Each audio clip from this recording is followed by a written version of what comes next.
माँ। अब क्या था, सृष्टि की माँ और पिता के बीच झगड़ा होना शुरू हो जाता है। सृष्टि के मन में क्या चल रहा था कोई नहीं जानता था। एक दिन, माँ, सृष्टि के लिए एक लड़का देखा है। वो लोग शाम को उसे देखने आने वाले हैं।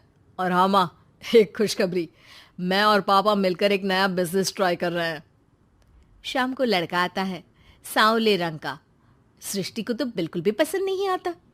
लड़की की माँ कहती है, लड़की का चेहरा तो कोई खास नहीं, लेकिन अगर मेरे बेटे को आप लोग सेटल कर दें तो मैं उसकी शादी आपकी बेटी से करवा दूं।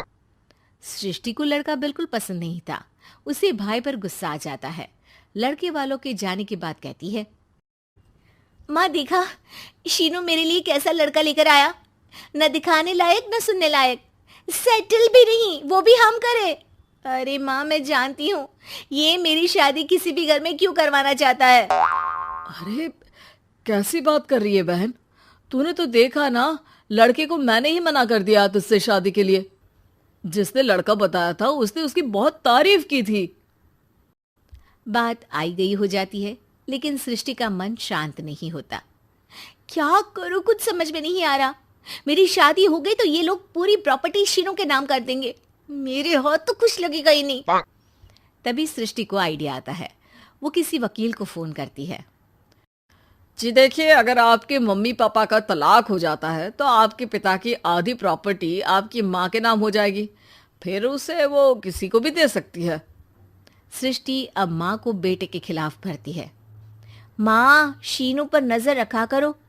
वो जिस लड़की के प्यार में है ना, वो शादीशुदा है। यहाँ आएगी, सारा पैसा, रुपया, जमीन, जायदाद सब हड़प लेगी। पापा का भी हाल तुमसे छुपा नहीं है। ऐसा ना हो कि मैं और आप एक दिन सड़क पर भीख मांगे। हे भगवान, मैं तो जीते जी मर जाऊंगी अगर ऐसा हो गया तो। ऐसा हो गया नहीं माँ, ऐसा ही होगा। अभी समय है, आगे का सोच लो। मैं तो कहती हूँ पापा से आधी प्रॉपर्टी लेकर अलग हो जाओ। पापा की आधी प्रॉपर्टी भी हम लोगों को अगर मिल जाती है ना, तो अगले 7 जन्म सफल समझो।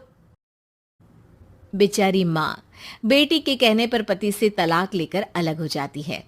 सृष्टि अब पैसों से गाड़ी और अपने दूसरे महंगे शौक पूरे करने लगी। उसके दोस्त भी उसके पैसे इस्तेमाल करते। सृष्टि, कल तुम कहाँ थी? मैं सारा दिन घर पर अकेली थी। तो मैं क्या करूं? मैंने ठेका तो नहीं लिया है ना तुम्हें संभालने का। माँ को सृष्टि से ये उम्मीद नहीं थी। वो बैठकर रोने लगती है। वहीं उसका पति यानी कि सृष्टि के पिता आ जाते हैं। मैं जानता था कि तुम्हारा यही हाल होगा, तो आपने मुझे रोका क्यों नहीं? मैं रोकता तो तुम रुकती क्या? सृष्टि के कहने पर तुमने मुझ पर, अपने बेटे पर शक किया, लेकिन तुम ये भूल गई कि कैसे हम दोनों ने मिलकर जीवन में इतना सब खड़ा किया। माँ पति के गले लग जाती है। मुझे माफ कर दीजिए, मैंने आपकी कमाई का एक बड़ा हिस्सा गवा दिया। कोई बात नहीं, तुम साथ हो तो मैं ऐसी 7 प्रॉपर्टी खड़ी कर दूंगा। तभी वहां सृष्टि आ जाती है रोते हुए। माँ, मयंक ने मुझे छोड़ दिया। वो बोल रहा था जब तक मेरे पास पैसे थे तब तक ही वो मेरे साथ था।